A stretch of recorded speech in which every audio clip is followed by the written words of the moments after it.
Good afternoon, everybody in Zoom. Good afternoon, everyone in Pitch. Good to see you all. We are 2 weeks to go. When I put the overview together this morning, it was kind of shocking to see that I've actually made it all the way down to the bottom of that screen already. So that is all ready to go for you. The penultimate week, you can access that. Everything is ready to go, although I do describe in that overview, and you'll see on the website, there is Project 4 is listed there. I wasn't able to really sort of brush up the language and put the rubric together, so it's not available to you, it'll be invisible. It is one of those projects that you'll sign up for a case study. There is a link on the website, so you can get to that if you want to hop on that right away. So come back tomorrow, and by tomorrow afternoon, that should be ready to go. Not next week. Next week, we do the adaptive reuse. The one after that, of course, is the last one on good neighbors, good places. And across the next couple weeks, then, I will also be getting together the instructions for the final assignments, exam kind of stuff too. So you can have plenty of time to anticipate what that will be like. All right. All right. So we're going to go into a little screen share here. Starting with this, I hope you all have heard that. Indeed, it is Nashville Design Week. If this is a new thing to you, there's lots of great opportunities to learn from local practitioners as well as people who are brought in from across the country. These are some notes I've sent out already, upcoming programs that I think are especially pertinent to people interested in architecture and the built environment. And in particular, this one on the bottom, Segregated by Design. That is a viewing and panel discussion about this short documentary, which features the filmmaker. And what's interesting is that this was already on the list of things that you would be doing for that last week of class. So there is a kind of bonus opportunity to encourage you to take part in enjoying this film a little earlier than you would have otherwise. So again, review the course website for the week, and you'll see what that opportunity entails. So lots of good stuff there. And also then on the Blackboard site, I've been cycling through and adding and then editing away other opportunities that have crossed my attention, and I want to pass along a few that are coming up in just the next week or so. You remember the architecture lobby. We talked about them many weeks ago, it seems like, at the start of the semester when we were looking at the AIA and other professional organizations that have appeared oftentimes to counter what they feel like the AIA isn't doing to serve all communities. So the architecture lobby is hosting a student labor forum. That's tomorrow. Also tomorrow, I'm very excited about this, networking in the built earth world.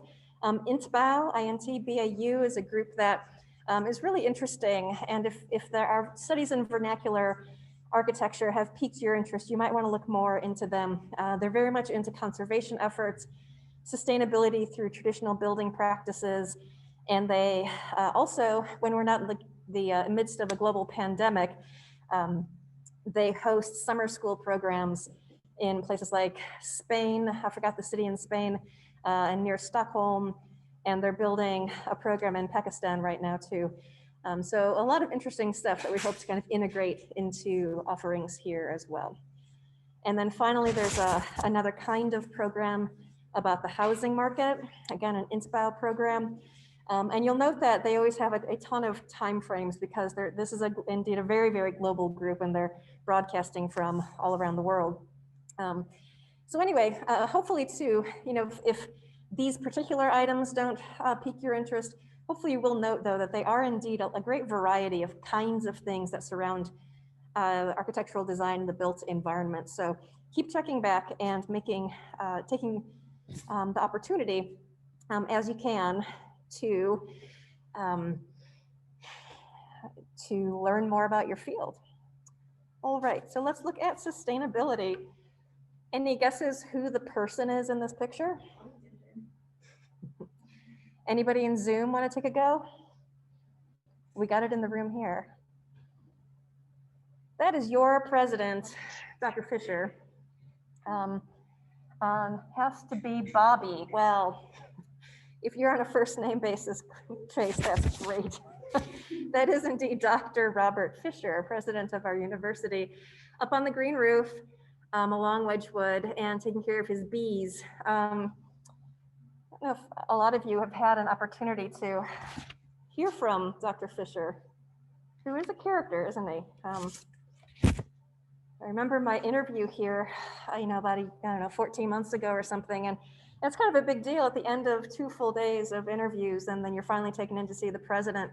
And I was scheduled for precisely 20 minutes with him, and he spent the first 10 talking about the bees because he had just come down from the roof, so he wanted to tell me all of the bees.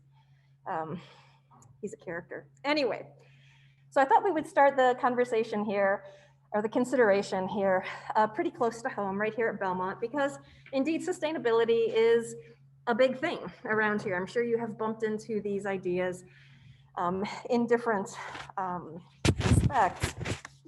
So there we go, there's my advancing thing.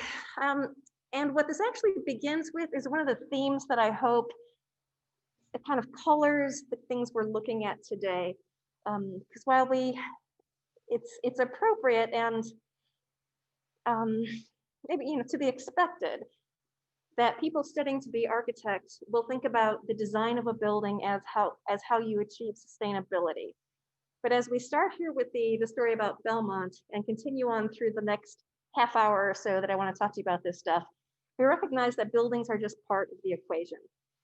And so even here on campus, the sustainable buildings, of course, are just part of what you see over here, this overall approach to conservation and sustainability. So there's overarching initiatives, the buildings, the whole thing about bottled water, et cetera, et cetera. And if you dig into the policy itself, what you'll see, and this largely is inspired by Dr. Fisher and his personal approach to environmental concerns, is that Belmont has this document called a conservation covenant, which is a word that is kind of deep with religious significance, right? It's not just a promise, it's a covenant. And it underscores the idea that Belmont's sustainability program indeed is about the environment and the economy and quality of life. But for Dr. Fisher especially, the way he espouses this, it's part of our concern for creation care, for the Christians' concern for the environment and the people who live in it. So you can go and read about the individual buildings, like the Janet Ayers Center, and then plenty of other ones. 3 buildings do have LEED status. Ayers is a platinum building. Baskin and Johnson, which is not shown to you here, are both gold certified buildings. And they come from, well, you tell me, do you know what makes these buildings sustainable?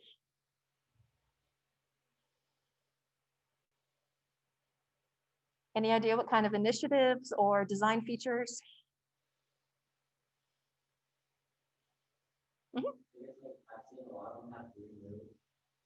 Green roofs. What do green roofs do? I guess they like take up, or I guess they kind of increase that.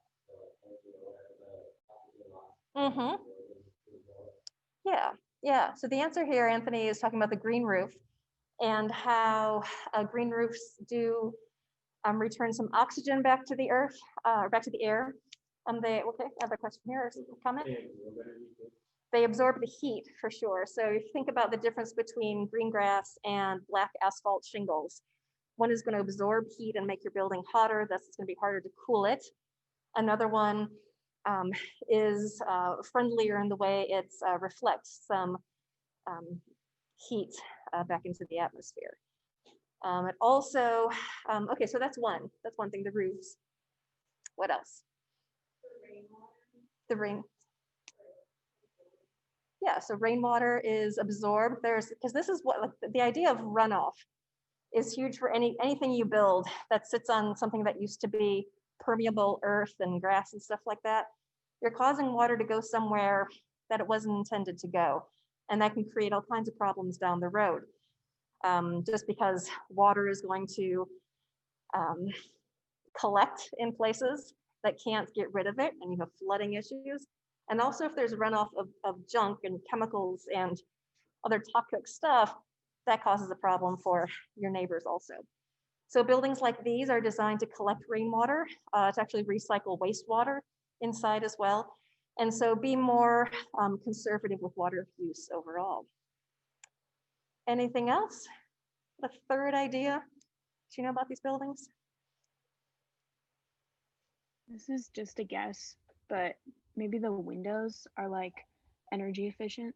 It's a good guess that the windows are going to be energy efficient. We'll see other architectural examples that do a little more with architecture, with the windows and the way daylighting comes into a building. But indeed, you can expect that the window openings, the sealant, the all partitioning, the wall systems are all meant to keep heat out as much as possible. And especially in this climate, that's important.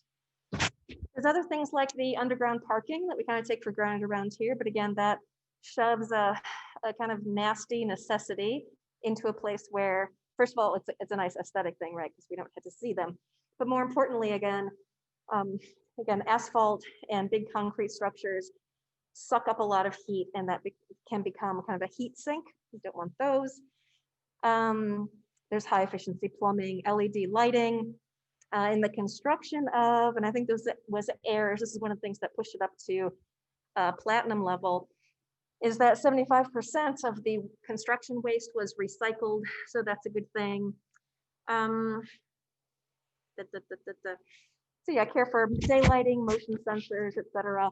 All of these ideas contribute to healthier buildings, more sustainable buildings for the three realms that we have been investigating. So that's great.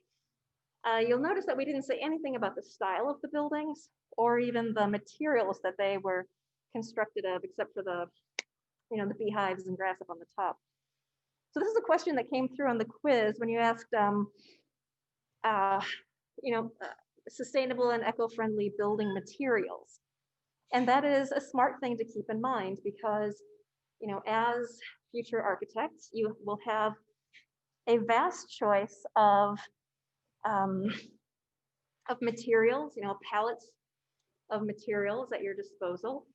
So any guesses about, what kind of things would you put on this list? What would you imagine are super friendly, eco-friendly building materials? I remember from the Philip building by the I forgot the name of the company. Yeah, I was gonna say, yeah, Brendan beat me to it, bamboo. I was gonna say bamboo. Bamboo, that's a good one. All right. And why is bamboo good? What's that? It's easily renewable, exactly. When I lived in Washington, D.C., I learned this, and it doesn't kill the plant. There's a comment in the chat. When the National Zoo in Washington got their pandas, they had this citywide initiative to ask people to plant bamboo, because I don't know if you know anything about pandas, but they didn't do much except sleep and eat bamboo. So they needed acres and acres of bamboo planted all over the city. What they didn't count on is that bamboo will take over your yard in like a year if you're not careful with it. So it's incredibly renewable. And it's while an individual piece of bamboo is kind of bendy, you start to draw those things together, they can create really strong scaffolding materials. They are great for sheathing buildings as well. So bamboo, yes, great material. What else? Anything else come to mind? Another video another material they were talking about in that same video was cork. Say that again? Cork. Cork, yeah, cork likewise. Is a plant that grows quickly and wildly. And Nathan, I think you had your waiver up. Yeah, I was gonna say cork, but since that just got mentioned, you can also say any kind of like recycled materials. So, for example, if you have like repurposed metals or particle board made from recycled wood particles, that kind of thing. absolutely. Yeah, so some recycling materials, and there's lots of them that can be recycled. Some are a little easier than others to recycle, certainly. And there's sometimes, you know, you can question about having that stuff in the waste stream to begin with, but if it's going to be in the waste stream, you may as well make good with it, right? So here are a few things, like bamboo, again, is kind of our number one thing. How about that insulation? Any guesses what that could be? Asbestos. Asbestos. It is not asbestos. It's not asbestos and it's not fiberglass. Question, Miss. Yeah. Sorry, it's just, what would you recommend, like, for what parts of the house to use bamboo for? Like, Oh, anything? well, I'm just saying, some parts of the house using bamboo is kind of uncomfortable. Like maybe using it for a floor. I actually had, in my old house, we had a bamboo floor and it was very uncomfortable to walk on. Well, there could be different ways to install the materials. And so really a timber product like bamboo can, in the right hands, can be applied in virtually any application that a timber beam would be. It's just a matter of managing it and sometimes giving it a substrate or a finish. Okay. Well, how about, can you give us some of your experiences of using bamboo in any of your construction work? I have never used bamboo in my construction work. Oh, okay. So sorry, no, I can't. How about any other of these materials that though? Not yet, but let's go through these images and see what you think of them first, okay? Because these are materials that are kind of, they're not necessarily new materials, but newly revisited in contemporary construction. So the insulation there on the left, I guess not asbestos, not fiberglass, but sheep's wool. So this is a thing. And indeed, sheep keep growing that hair, right? So why not? What you're looking at here, this contemporary house, right up there are solar shingles. So the whole shingling of the house can be solar panels, and they don't look quite as janky as the solar panels we were using in the 1970s and 80s. Recycled materials, this came up already. What you're looking at here are two different kinds of plastic materials. You know, plastic never goes away to die, so it's a good thing to be able to recycle that and use it in a variety of circumstances. And then also rammed earth. You know, the earth is just there to be used. And usually when I see things like rammed earth, mud brick, straw bale is another good thing that shows up in these circles. You think of typically smaller buildings, maybe in residential structures with a scale. But I thought this was a pretty interesting example of rammed earth construction, which looks pretty handsome to me also, being used in an office park in Islamabad in Pakistan. And this is purportedly the tallest rammed earth building in the world right now. So, so applications, again, in a broad variety of building types. And then when I was preparing for this, because I just did a search and thought, well, what happens to be, you know, who's writing the lists of most sustainable materials and what do they keep putting on them? And bamboo, bamboo, bamboo keeps showing up. This was a new one to me though, as we go on to this guy. So this is a demonstration structure. Any guesses what you're looking at here? You can see it's a timber framework, but then all this kind of whitish stuff. It's kind of blobby. Is that bird poop? It looks like it. It is not. Any guesses? Yeah, there's no reason you should be able to guess this one. It's crazy stuff. This is about as organic as it gets. This is the growing pavilion, as it was called, built for Dutch Design Week. This is mycelium, which means mushrooms. Mushrooms and fungi, generally speaking, will grow pretty much anywhere if you give them the right conditions. And they will be, I guess they're super friendly and will grow around shapes of things if you give them a shape. So this is the result of trained mycelium or fungi that then creates these panels. Now you can decide for yourself if you would want to live in, you know, a mushroom house, if you would find that aesthetically interesting. What they do have going for them is they're very light, so they're easy to transport, and they have really great insulating values also. So it's a really interesting approach, right? Again, it does, for me, kind of raises the question, just because you can do something, should you do that thing? You be the judge of that, though. It does, though, it opens the door for kind of interesting research and expands our considerations of how we can make use of the natural world and find healthier alternatives to some of the building materials we've been using these many years. One of the interesting things, although I'll show you I'll mention kind of the unfortunate footnote here, though, is that this is not just the raw, like, fungi material. It's actually encased in what sounds like a kind of, not quite a cementitious or painty kind of product that I couldn't find any resources that would tell me exactly how it was made. But this particular material itself was developed by the Incas centuries ago. And apparently the only place this stuff is made is with natural resources in Mexico. So that stuff was made in Mexico and shipped to Holland for this product. And that then raises other issues about what is really sustainable architecture. It's one thing to grow your house out of mushrooms, but if the encasing material has to take a ship across an ocean, you're kind of shooting yourself in the foot, because that's not such a sustainable approach to take if your materials have to come from far and wide. And that indeed is one of the issues that we face with sustainability. It's not just the thing that stands there after it's built. We have to remember there's this concept called embodied energy. And the idea there is all the energy that goes into making materials and getting them to the building site.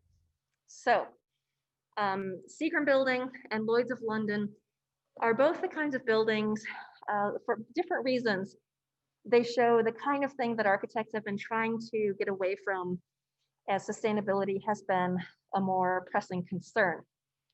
The Seagram Building used domestic materials because it benefited from the fact that in the United States, there's a huge factory production that surrounded the war effort right at mid-century.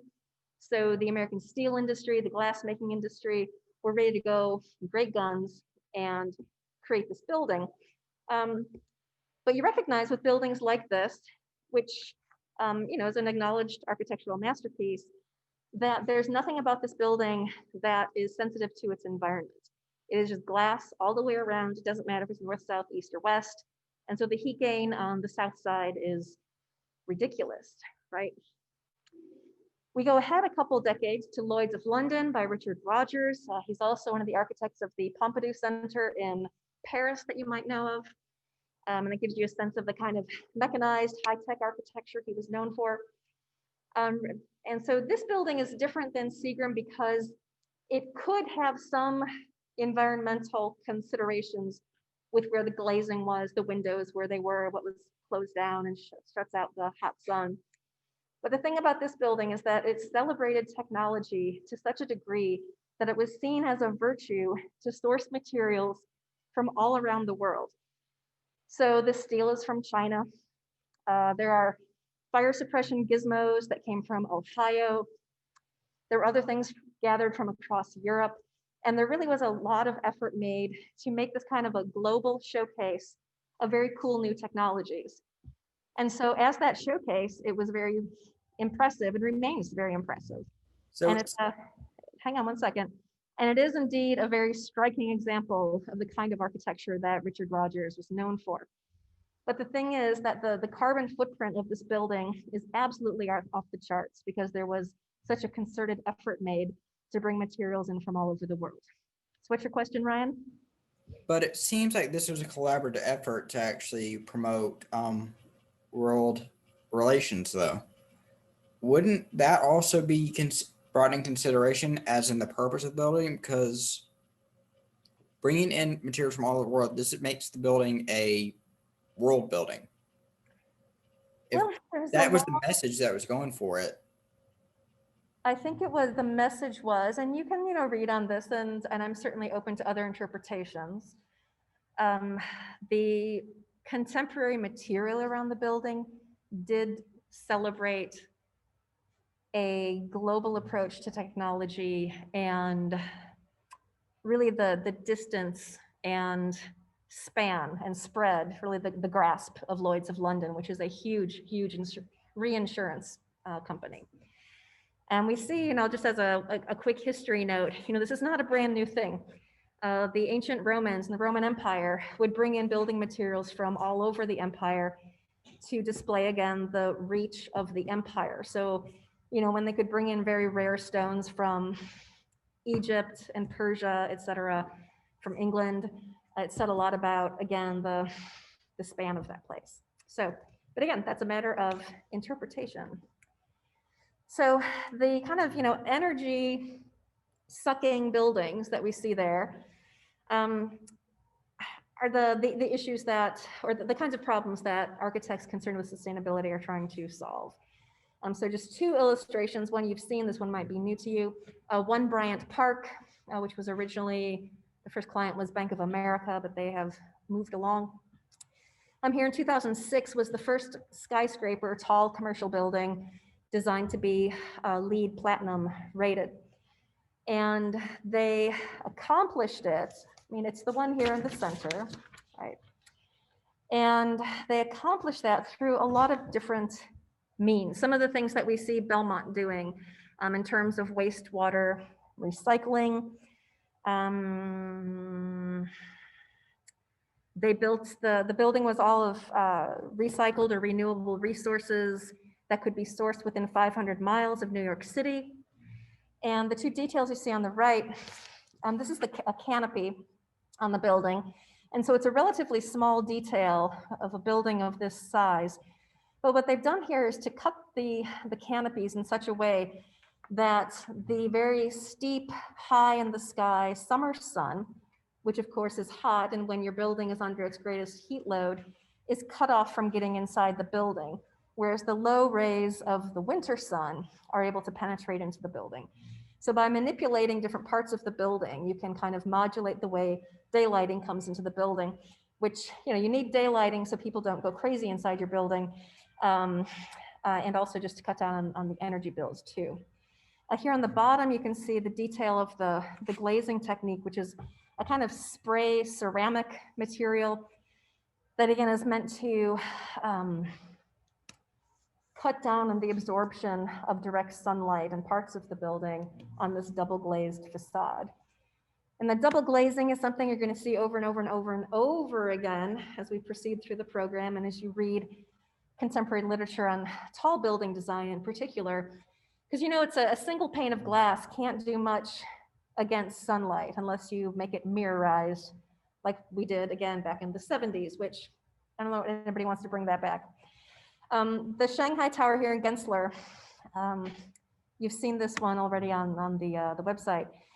It has an incredibly kind of transparent lantern-like quality because of the kind of glass that was specified here, and it is double sheets of glass, double glazing, which allows for the space in between the glass to collect hot air and thus help to insulate the interior of the building. It also has some fun gizmos, like up here in the top, I don't know, 10, 15 stories or so are full of 200 of these kind of rolling pin shaped wind turbines. So it collects a lot of energy that helps to, or wind energy that helps to run the lights on the inside too.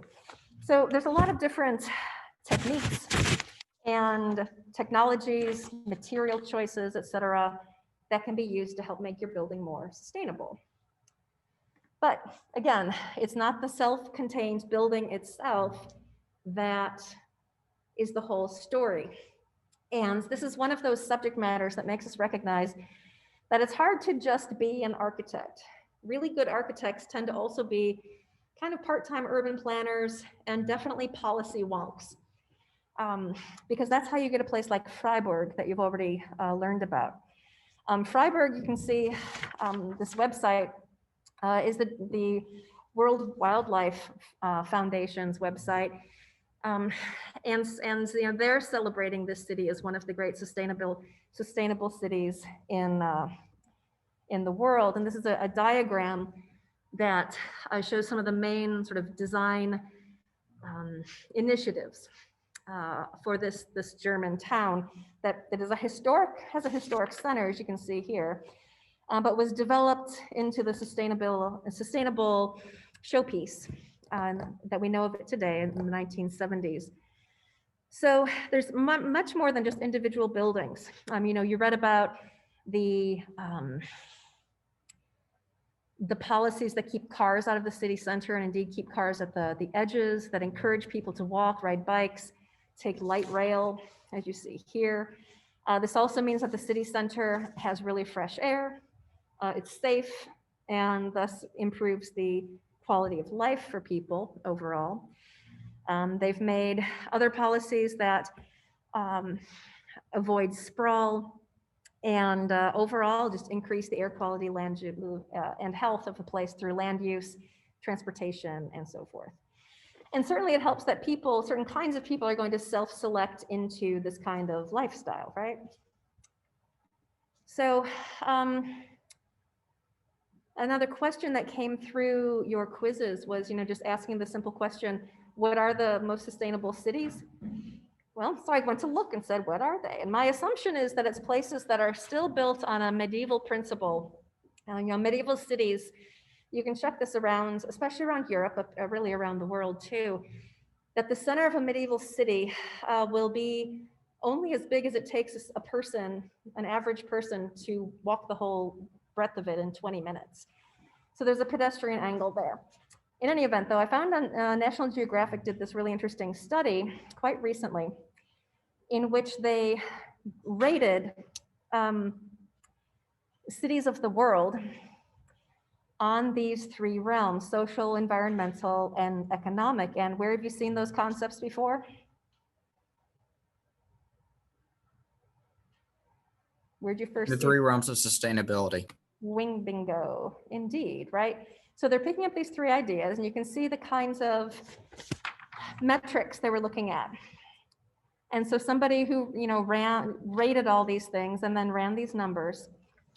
And then this is how they came up then with the ideas of how sustainable the cities of the world are. And so you can see in each city, you know, Zurich comes out on top. And these three geometric figures relate to the three, each of the three realms. And so you can see that some cities are better, and let's look at Hong Kong, right? In one metric, really, really good. In another one, really, really terrible. So it's what it's showing you then, and then just, you know, trying to get the idea of what an average is for each city, and that's how they're ranged here, is that it's hard to say really what is the most sustainable anything when there's so many variables to think about, right? There's the variables of the three realms themselves.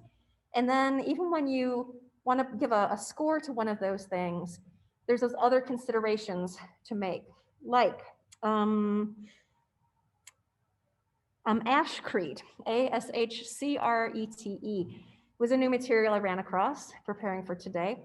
Ashcrete is concrete, as you might assume, but rather than using traditional materials, they use the fly ash that is the product of burning coal. So on the one hand, you can say, okay, you've got all this trash that has no place to go except a landfill, and we'll put it into concrete. But at the same time, then you might ask, well, why are we burning all that coal and making all that fly ash to begin with?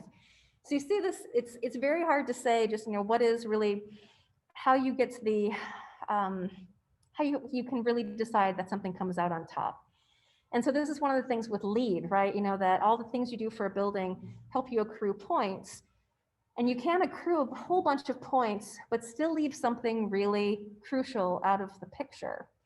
And so I was, you know, tried to be really upfront with you and explain my just general criticism of LEED. While it's important, the work that they do to encourage architects to design sustainably, they don't necessarily put all the, it's not a measure that can account for everything that makes a building good. And so that's why in a few minutes, we're going to be welcoming a guest speaker today, Keith Loiseau, who is a former campus architect for Vanderbilt and a big fan of the Living Futures group. So he is going to be joining us between about 10 after and quarter after. What I'll do is I'll stay here if anybody has any questions or any issues you want to talk about. Otherwise, I would say take a break and get on back here by 4:15 when Mr. Loiseau is going to start talking to us about Living Futures, okay? Okay, see you quarter after. Everybody, I'm so glad to be able to introduce to you Keith Loiseau, who is an architect and the former campus architect and director of architecture and construction at Vanderbilt.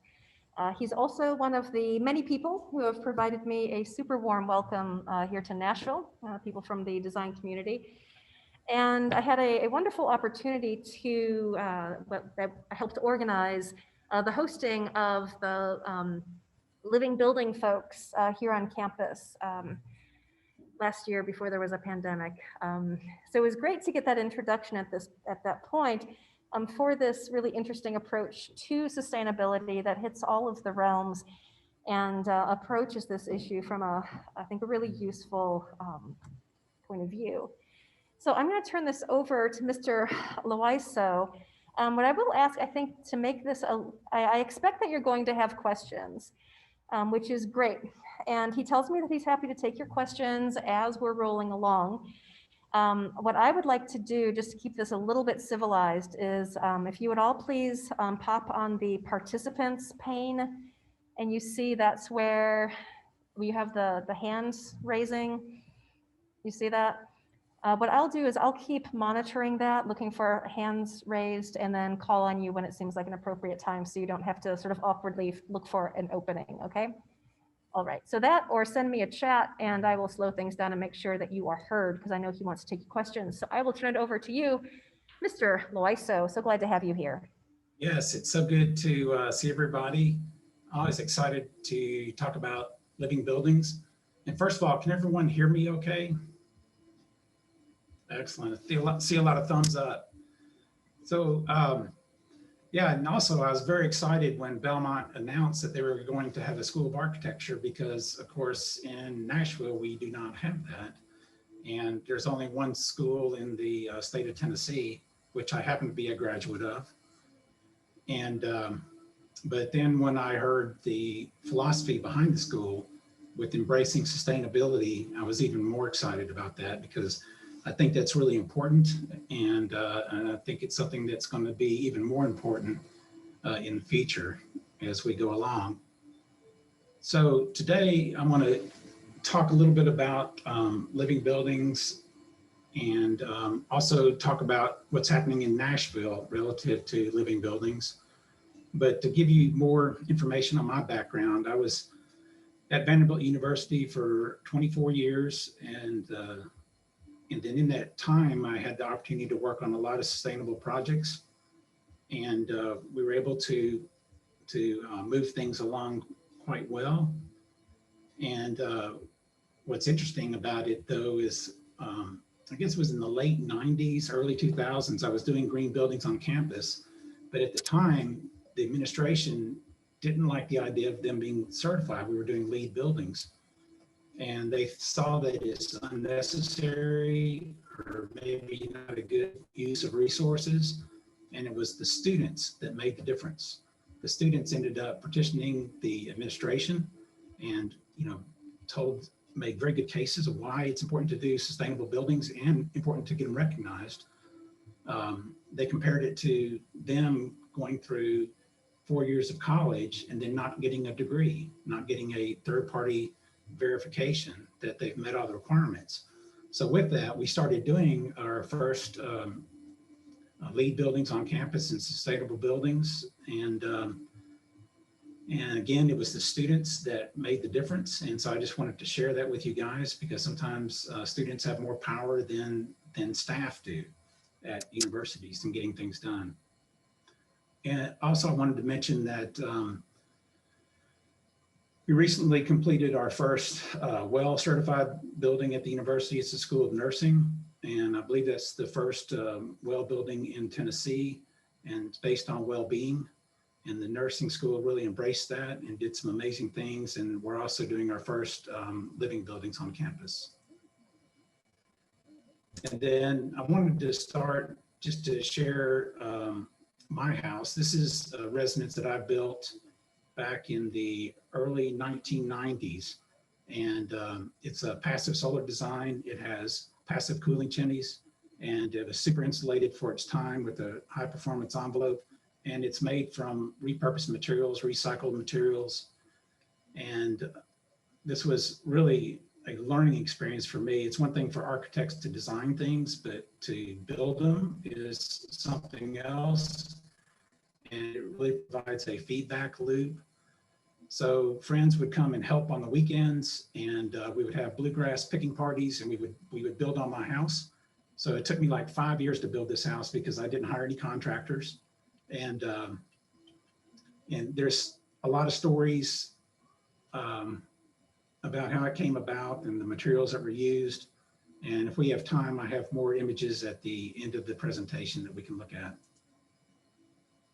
But living buildings, we're currently on version 4.0. And, you know, the idea of living buildings, understand that you guys have done a lot of reading on it and understand it, but the idea of doing regenerative design is really important. So the mission of the International Living Features is to be a catalyst to transform communities that are socially just, culturally rich, and ecologically restorative. So most building rating systems only deal with sustainability, some only deal with energy, but when you start realizing culture and society, it really adds to the discussion. And there's a whole suite of initiatives. It started with just the Living Building Challenge, and that evolved into Living Communities, which is looking at systems, and then also Living Products Challenge. So the Living Building Challenge has what's called a red list, and those are materials that aren't allowed in the living building because they're either harmful for people or harmful for the environment.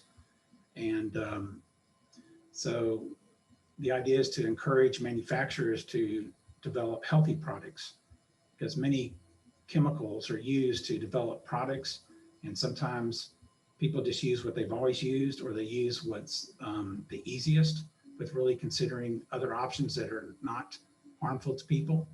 So it's really important that that be considered. And then also there's the series of certifications that is zero carbon, which is basically being able to offset any carbon for the project with on-site or off-site use. There's also zero energy, and there you're offsetting all the carbon and producing all the energy on site. And then core is something new that's been introduced in the last year or so, and it really deals with the main principles of living buildings, but it's not a full living building certification. And we'll talk a little bit more about that. Declare, just, and reveal are really transparency reporting systems that they have that firms participate in, or individuals. So this is a really good diagram because it shows on the far left kind of negative impacts on the environment. On the far right is moving towards positive impacts on the environment and social, cultural considerations.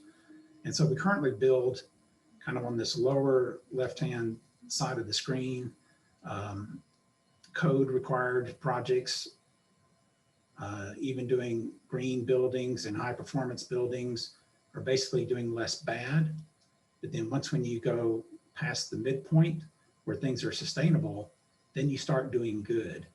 And this whole idea that if a building can improve the environment that it's in, that it can produce more energy than it uses, that it can harvest and produce or take care of all the water needs, those concepts are really important. And when the concept was introduced, I remember it was back in 2008 at a Greenbelt conference that people thought it was impossible. And, but since then, a lot of progress has been made, and it's just amazing what people can do when they really focus on a vision. So living buildings use a flower to represent the concept of living buildings. And it's the idea that a flower occupies a site, takes care of all of its needs, and with water, with its energy, it cleans the air, and then also it's beautiful. So living buildings are actually required to be beautiful. It's one of the requirements. So the whole idea behind living buildings is this holistic approach where it's really integrating all the concepts, but then, you know, also dealing with equity, beauty, and health considerations. And I think you probably have studied some other rating systems that use more of a prescriptive approach. LEED does that, where if you design to certain criteria, you get your LEED certification.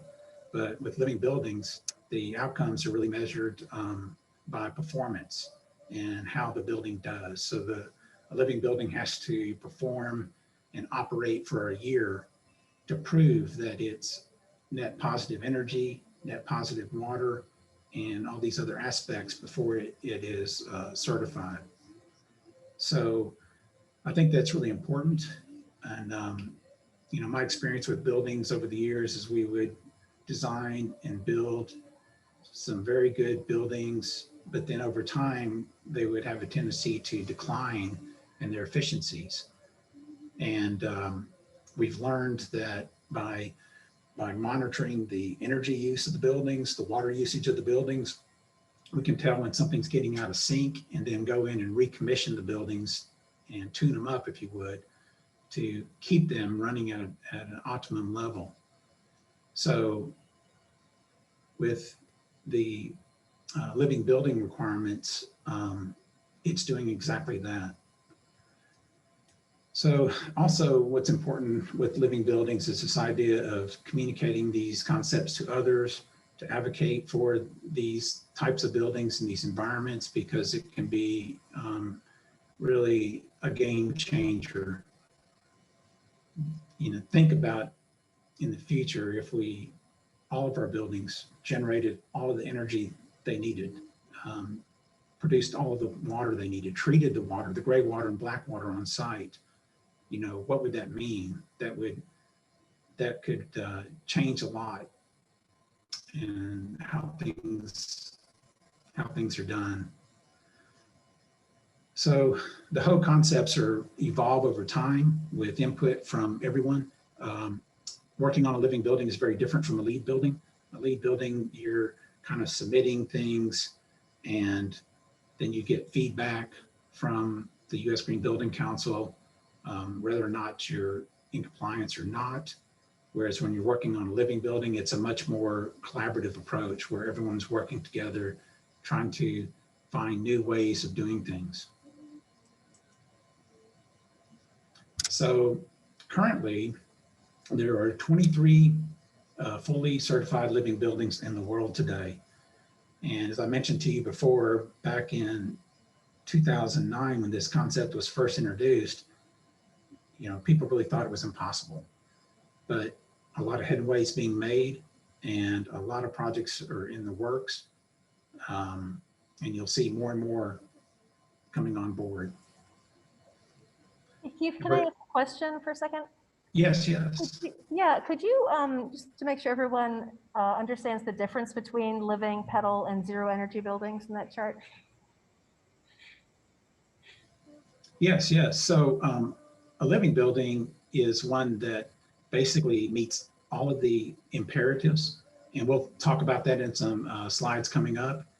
But a pedal project is one you can think of it as a partial living building. So it meets one of the 3 prime imperatives, but it's not a full living building. It's not meeting all of the requirements. And then zero energy is a project that's basically meeting all of its energy needs, but then it's doing that either by offsetting its energy, in other words, solar, and so where it's a net positive energy project. So there are also varying levels of difficulty, with a full living building being the most difficult to achieve.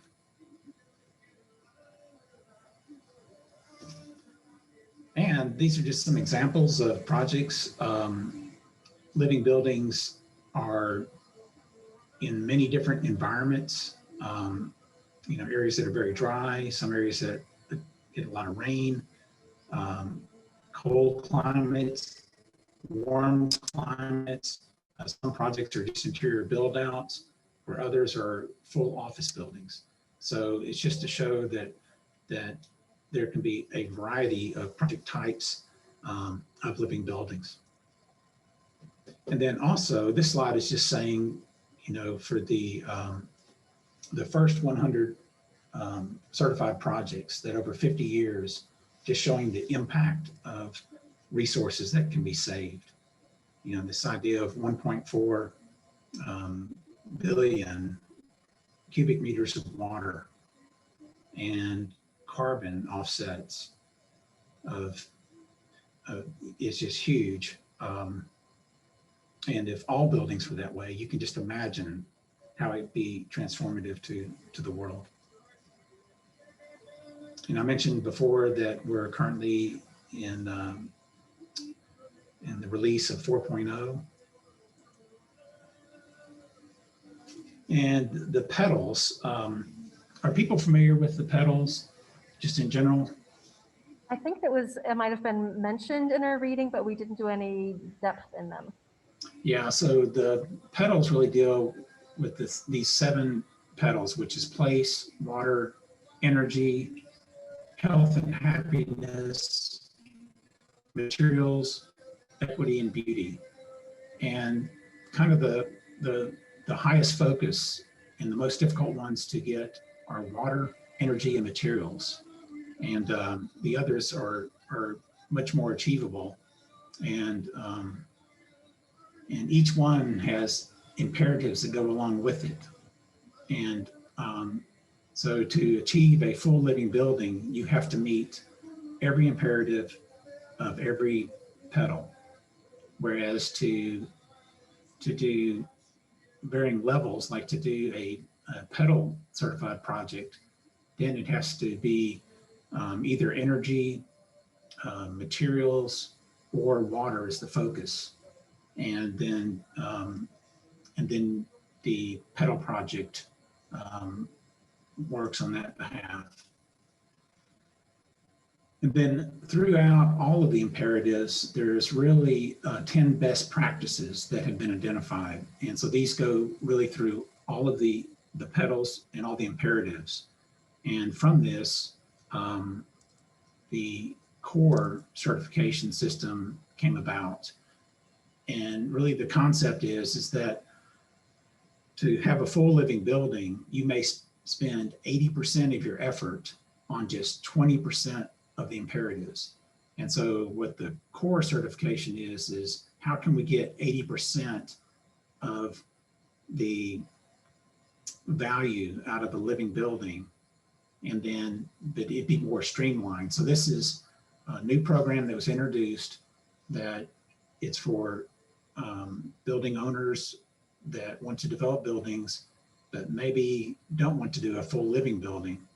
And so that's how the core certification came about. Great. Hey, Keith, there's a question from Brendan. Brendan, why don't you take it away? Sorry, this isn't really a question about what you're just talking about, but I was wondering if you could explain why we don't see as many of these like living buildings. Is it because like costs or accessibility? It's one thing, cost is a consideration. Although a lot of the living buildings that are being done can be done economically. It's kind of like LEED buildings. There was a huge argument that they're very expensive. and they can be expensive, but they can also be creative solutions on how to do things economically.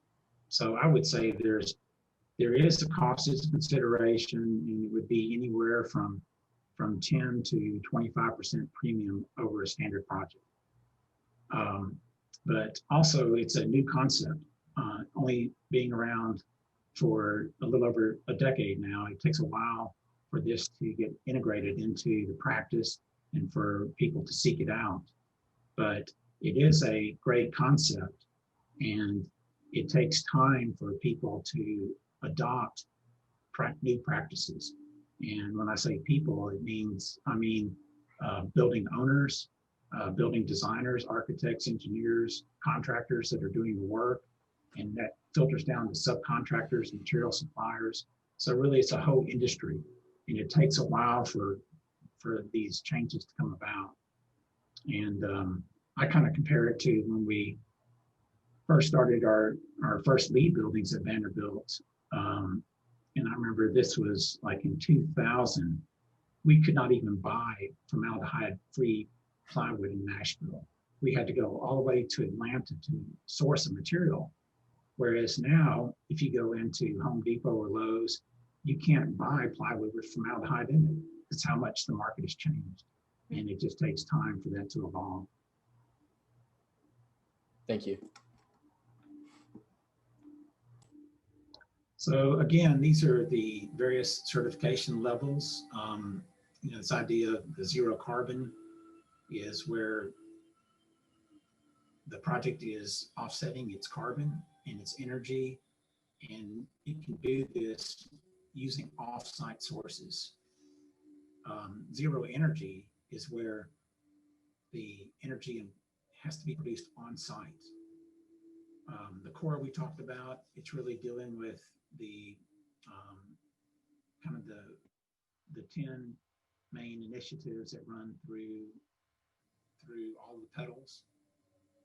And then the petal certification is really a focus on the water, energy, or materials, and all the other core imperatives. And of course, the full living building is the most difficult to achieve. And that's why there's only 23 of those in the world now. So it's really encouraging. The first living building in the Southeast, which is our climate here, was developed at Georgia Tech, and it's the Kenita building. And the Southeast is difficult because of our humidity that we have in the summertime. It takes a lot of energy to offset that, to create a comfortable environment for people to be in.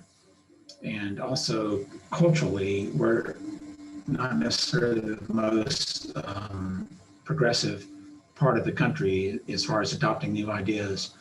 So it's very encouraging to see a project like that, and that's paving the way for other projects, kind of leading by example. And this is just showing how many living building projects there are across the world. So I would really encourage all of you to visit livingfeatures.org for additional information on the International Living Features Institute and living buildings. So also I wanted to kind of talk about the initiatives that we've been doing in Nashville. And these, of course, will all be available to you guys to participate in as well. But I guess it's been 3-4 years ago, we formed a local chapter of the Nashville Living Features Collaborative. And this was a group of folks that actually, some of the same folks, we founded the original Middle Tennessee chapter of the U.S. Green Building Council. And so from this, it's been really beneficial, again, adopting this concept of outreach, education, and to engage with the community and share these concepts. One of the first things we did is started visiting with kind of the Metro Nashville municipality, the idea of making Nashville living building ready. So we met with the mayor's office, with Metro Codes, Metro Water, the Health Department, and even the State Environment and Conservation. And just sat down with them, explained to them what living buildings were. And of course, at first they were very skeptical, but the more that we had dialogue, the more we talked about it, they all said, well, this really makes a lot of sense. And as a result, they've all agreed to be open to pilot projects. So that's one of the biggest challenges in doing a living building is a lot of the initiatives that you do with living buildings are actually against the codes. You know, buildings are actually required to have electricity to the buildings to be code legal. They're required to have water to the buildings to be code legal. And so that's part of the advocacy of living buildings, is to bring about the change of forward thinking on other ways of doing things. And we also sponsored a series, Making Nashville Living Building Ready. And with that, we used the Georgia Tech project. At the time was still in design and starting construction as a case study. And then the team from Georgia Tech, the designers, the engineers, the consultants, the owners came to Nashville, and then we opened this up to the Nashville community, architects, engineers, contractors, students, faculty. And so we were really successful in, again, getting the word out, and it was helpful having a local example to point to and to learn from. And the School of Engineering, so Vanderbilt does not have an architecture program, so I am an adjunct on the faculty at the School of Engineering. And so the students were very interested in living buildings. So we did several projects from that and have done some since then.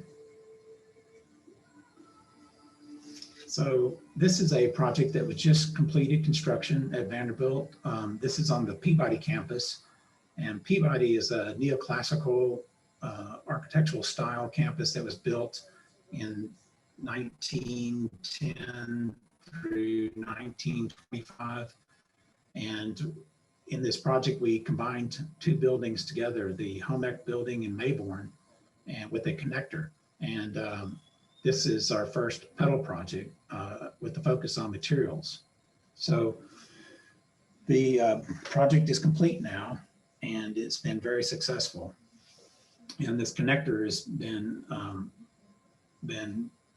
really nice as far as bringing the two buildings together. It resolves the floor elevation changes, but it is also a social gathering space for the school and has a cafe.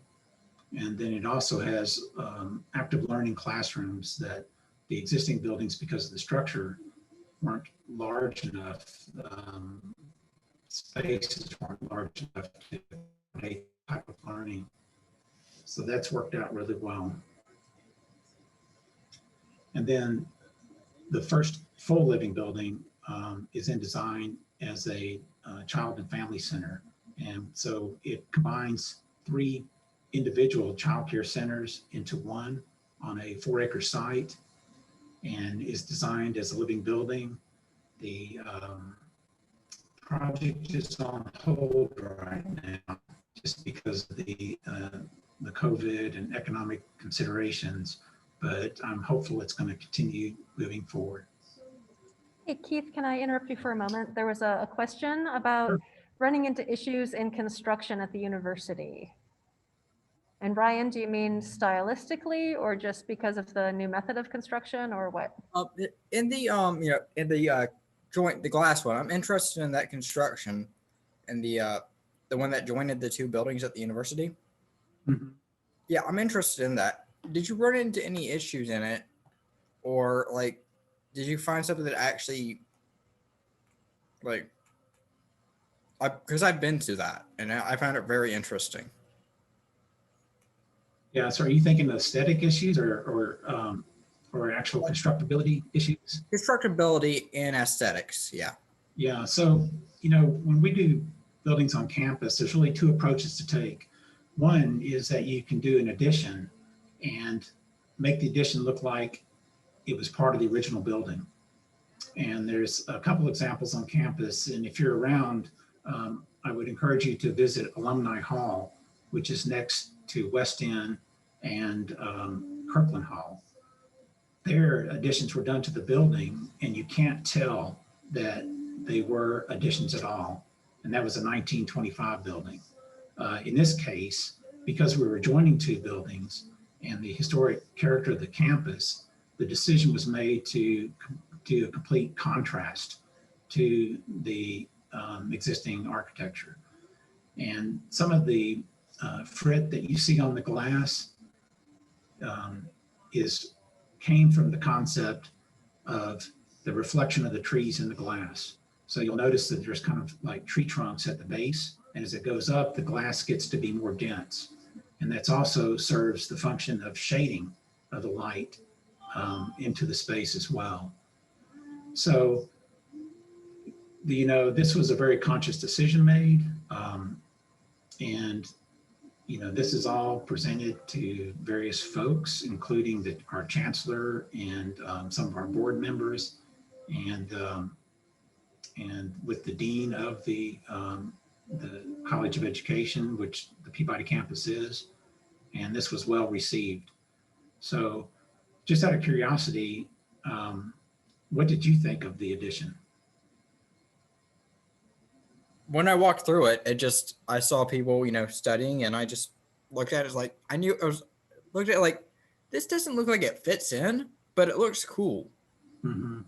I think on the interior of the building, it's more consistent, the design, as you go circulate through the building, because the interiors are totally renovated and they're very contemporary, but the exteriors, it was done as a historic preservation. These buildings are on the historic register, the whole campus is. So anyway, I was pleased with it, and we ran into a lot of constructability issues with the building because it so happens that there's a power plant directly behind these buildings, and most of the infrastructure that goes to that power plant went between these two buildings. So we had to relocate the 13.8 high voltage electrical. We had to relocate fiber optics. We had to relocate major gas lines. So it was a huge undertaking just to prepare the site before the project could be built. Okay, thank you. So anyway, real quickly, I'm going to kind of go over some other initiatives at the university. So this is a house that is on Division that's no longer there. The site was being cleared for a graduate student housing project. And so this is actually an historic structure. It belonged to Manuel, who is a clothing designer that designed clothes for Johnny Cash, Elvis Presley, the Rolling Stones. And so we wanted to preserve this and actually tried to find someone that would relocate it, but it turns out it was too expensive. So the next best thing that we could do was to repurpose a lot of the architectural antiques and materials for the house. And so we did this as a project working with students, the business school, and others, and with the Wondery. The Wondery is Vanderbilt's Innovation Center and Makerspace. And so we partnered with Project Return, which is a group that helps people that are incarcerated come back into society. And then they were the ones that actually did the work on the deconstruction. And then also Preservation Station is a group here in town that then markets these materials. So we're able to take out all the architectural antiques. And then when the building was taken down, the brick was used by Barry Walker that has Marathon Village. And he actually built a new building out of the brick. But what this led to was student groups working with the social innovations portion of the Wondery to develop the Nashville Build Upcycle Center. And so part of Living Buildings really advocate for reuse of, first of all, reuse of buildings, because there's so much embedded energy and carbon that are in buildings. To tear them down and just replace them is a huge waste of resources. So whenever you can renovate a building versus tearing it down, that is huge. But if you have to tear it down, to reuse the materials is very important. Because again, the more systems approach you can take with the reuse, the better it is, versus taking it down to the individual elements or to recycle it.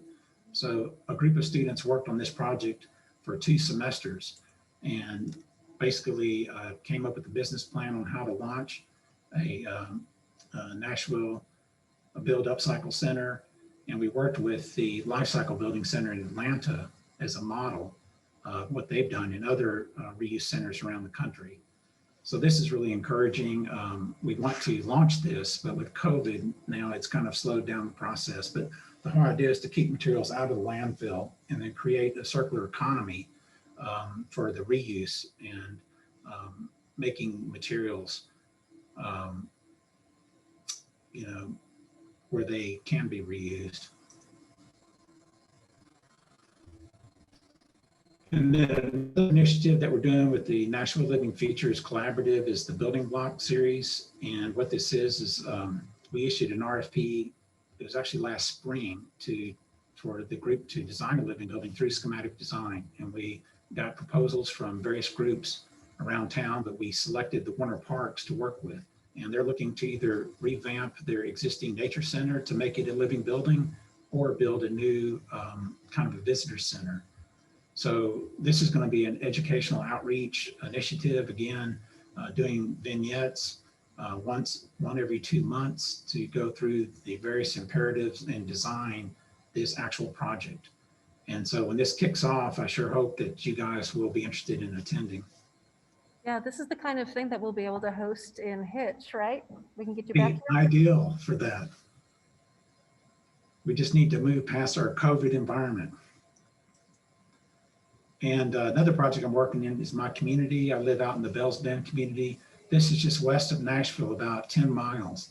And it's a very rural area that's very close to downtown. And it's rare that any city the size of Nashville has a rural area this close to town. But our community was threatened back in 2008 with a development.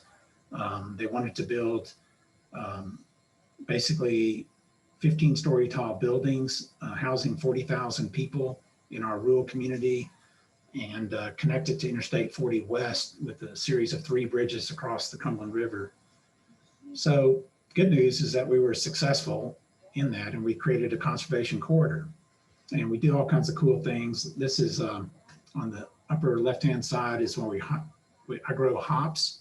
I built 1,600 lineal feet of hop trellises. And then we harvest these and we do a beer with Bells Bend, with Yazoo called Bells Bend Preservation Ale. And we do farm to table dinners, all kinds of cool things in the community. So I'm working to develop the Farmer's Corner at Bells Bend, which is basically a coffee house and a place that the farmers can sell their produce and their goods that they develop. So it's a very small building, only 1,000 square feet, but I'm hoping to get this kicked off because I think it would be a great project to work on. So this is a... Excuse me, Keith, I see that Nathan has his hand up. Yes, yes. Hey, sorry to interrupt you, Keith. And this has been a really, really interesting presentation so far. I'm just curious what the technical differences are between a conservation corridor and an easement. You know, that is a good question. So a conservation easement, you can see on this map, there's areas that are in pink. Those are properties that have conservation easements on them that is through the Land Trust of Tennessee. And what that means is it's going to be in place, that it's going to be enforced over time for perpetuity. A conservation corridor is more of a designation. We have a nonprofit, but also with the planning department in Nashville, it's set up as an area for conservation. And so they've been very successful to steer developers away from this area because they know what they'll be getting into. But there's no guarantee that this property is remain in conservation. So through the Metro Council and other measures, that could be challenged and changed, and developer could could change the plan of the community. Just to follow that string, what are the factors that could change it? Like, what does a developer have to bring to the table in order to convince the local government that the corridor should be lifted, for lack of a better term, or vice versa? What are what can the community do to continue to defend itself down the line? Yeah, so it's hard to say what a developer can do. They try a lot of things, and they have. But one thing that's been beneficial to the community is there's currently no sewers out here, and to develop sewers would be very expensive. And even if the developer paid to install them, because of the topography, it would cost Metro government basically more to operate it than they would receive from revenue because of the steep hills and the low density. So it's things like that that are helpful. And one of the things that we did is, it used to be that developers could get a letter basically stating that there is availability and capacity for sewers, but the process is being changed now to where the question is should there be sewers before the question is asked, is there capacity? So that is all helping in the process. Thank you. That's very enlightening.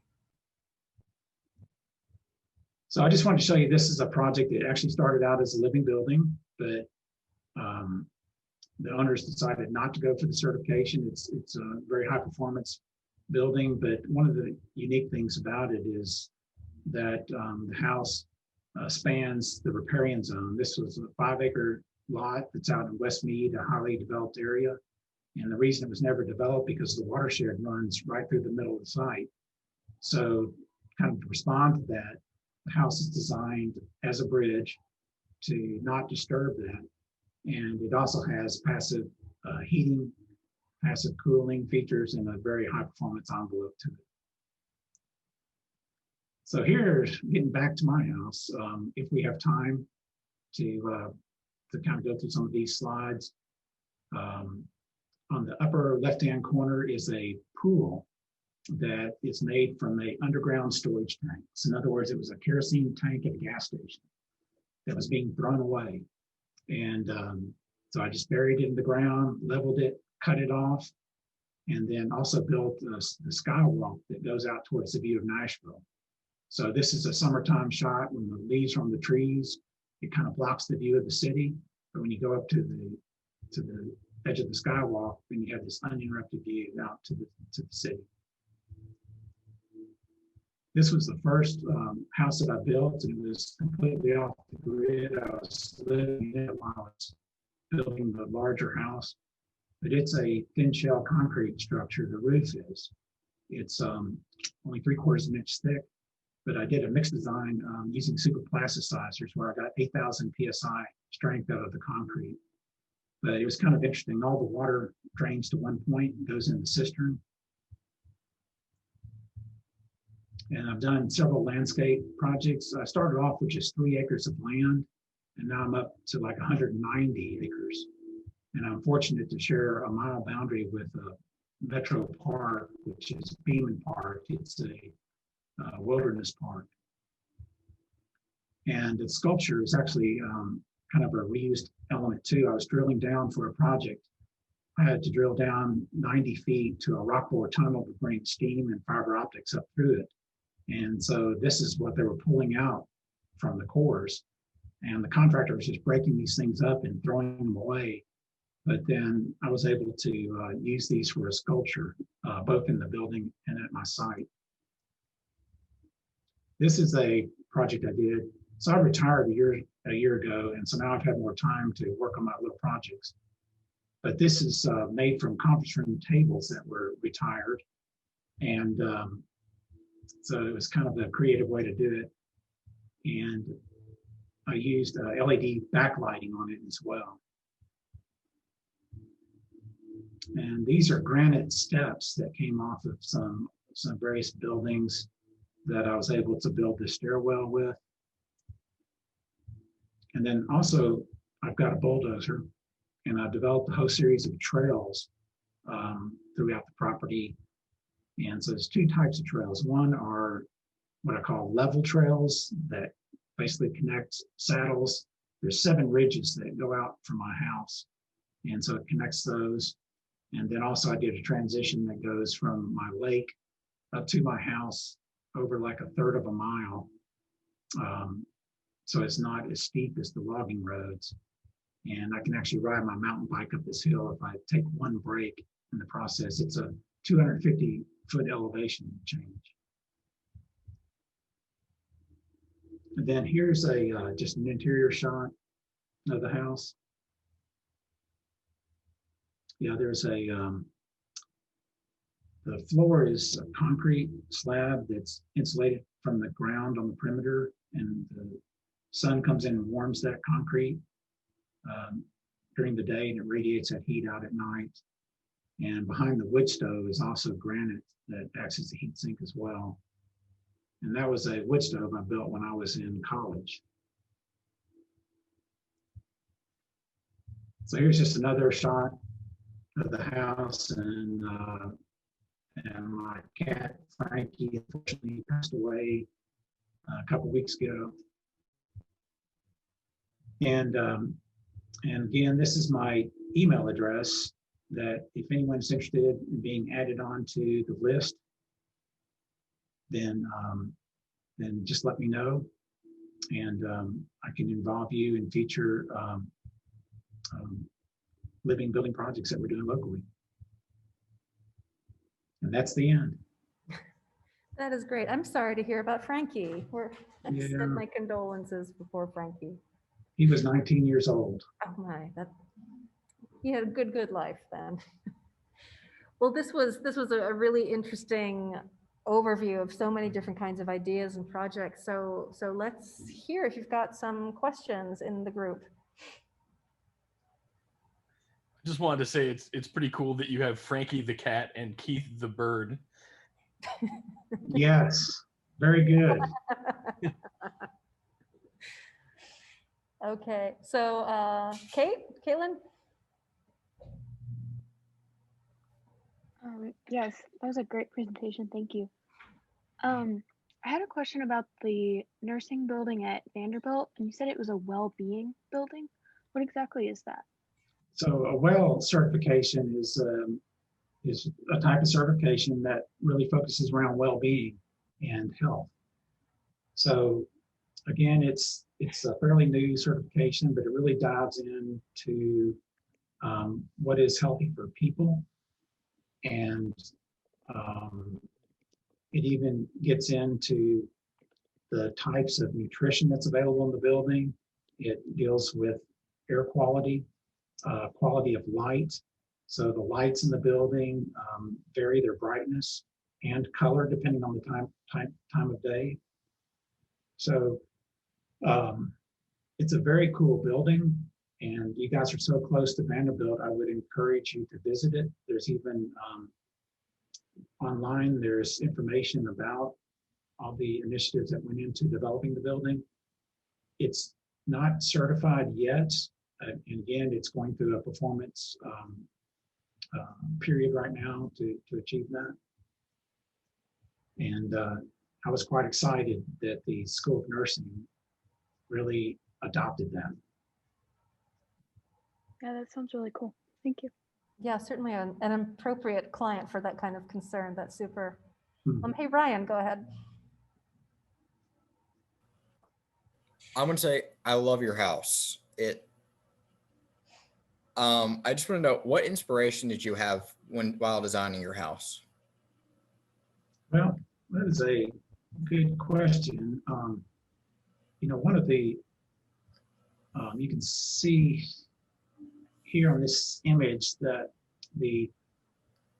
well, first of all, I had a lot of ideas about the house, but it wasn't until I located the materials that I developed the design.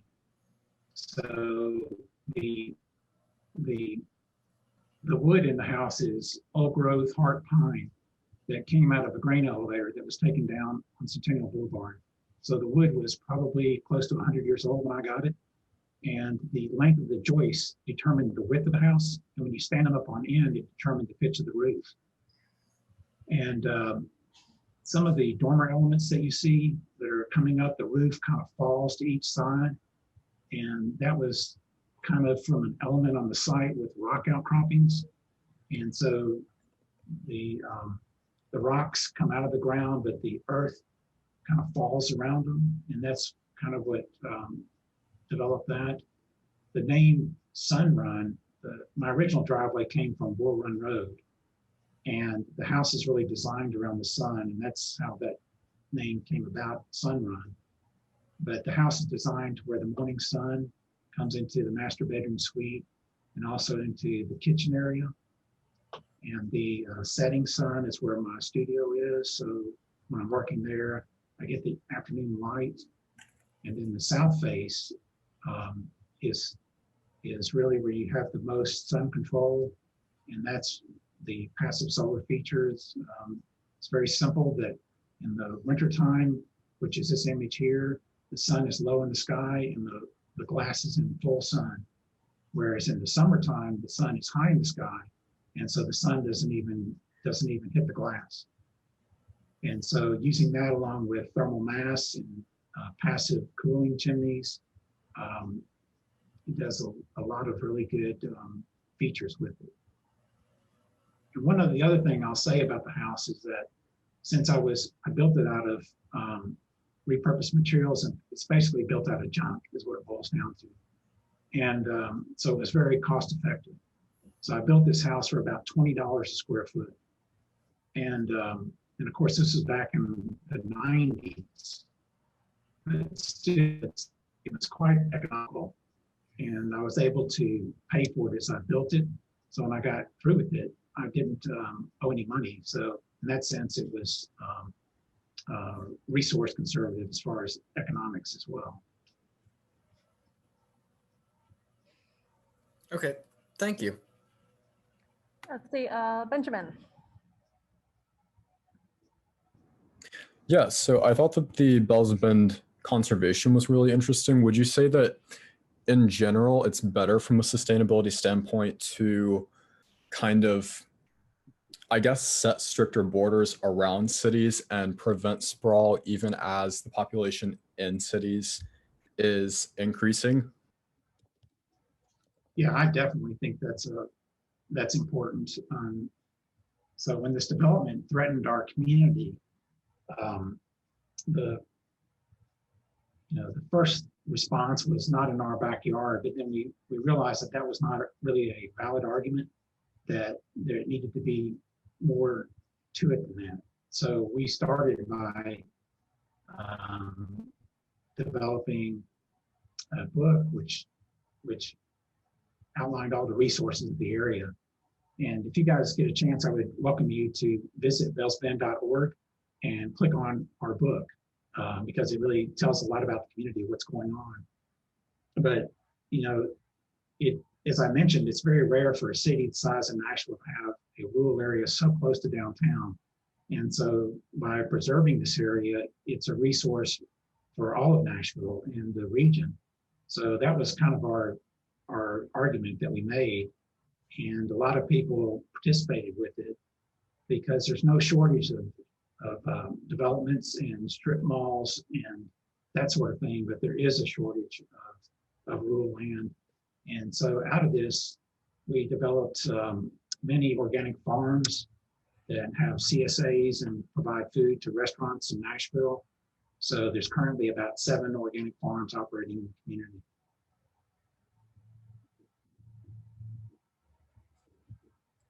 Okay, anybody else?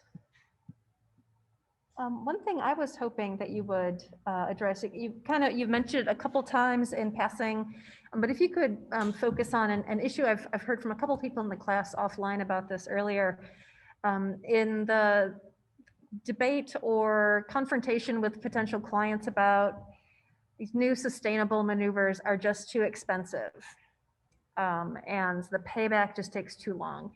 So what would be your approach or response to that kind of thinking? Yeah, so being an owner or being at Vanderbilt and representing the owner, I had to make this argument all the time to the administration, constantly. And what was really helpful in that discussion is when you start looking at life cycle cost, or you look at cost of ownership. So in other words, when Vanderbilt builds a building, they're going to own that building for 100 or more years. And so to first build a building, if you look at the cost of a building of say over 30 years, the first cost of building it is actually quite small, and compared to what it costs to operate it, because the cost of operating it is probably going to be 10 times what the cost of the building is. But then when you look at the staffing of the building, of what that is, it's going to be 10 times the operational cost. And so when you build these environments that people thrive in and they're happy and they're productive, then it has huge payback. But I think it really boils down to looking at a long-term view versus just the initial first cost. And so long-term, it's a much more sustainable to build buildings well, and buildings that can be adapted over time. And but it is a difficult, sometimes a difficult argument to make, especially when people may not stay with the building for long, or they're wanting to develop one and flip it. And but even with LEED buildings, developers found out by doing LEED certification, it makes their buildings so much more marketable. And sometimes there's a growing number of people that are interested in the environment, in quality buildings, in quality environments to be in. And so that many times can offset it. But another way of looking at it too is that to compare, a particular project to what would it cost for it to be, a standard project. What does it cost to be LEED Silver versus LEED Platinum, or a living building, is a very difficult process. And if you try to design to all of those, it can be very inefficient. But if you make it the goal day one that you're going to do a living building, you can many times bring that in for the same cost as a non sustainable building. And there's been many examples of that. It all boils down to the team's creativity and how to get things done. But the sooner you can start down the path, the more efficient that process will be. I suppose this is one of the places where it really pays to be a good, persuasive speaker and writer and know your audience. Because I bet some clients, a minority, but some I bet do respond to the utopian aspect of what you're doing. Some will respond to the social dimension, the responsibility dimension. And then, like you say, for some, it's a matter of having, a pie chart or a bar graph that shows the investment you're making in the future. And ultimately, that's what architecture is, right? It's a promise with the future. And so that's one of the many things I find so compelling about this approach to architecture. So yeah, and then also, like you're saying, that living buildings really encompass all those aspects. And that's what makes them so valuable in my mind. Yeah, absolutely. But yeah, so I think what it boils down to, when I was always making the case, it always came down to economics. It's really what really drives things. Well, and on that note, I think we are within seconds of being out of time here. So this is the right time to say thank you so much for spending this hour with us and sharing your insights and your pictures of your funky and awesome house. We'll be so eager to get you back on campus when that kind of thing is allowed. I hope this is just, the first of many visits with this cohort and the other ones to come here in the program. Thanks so much. Thanks, Keith. Yeah, absolutely. Thank you. Thank you. That is great. That is great. Yeah, big clappy claps. All right. All right, so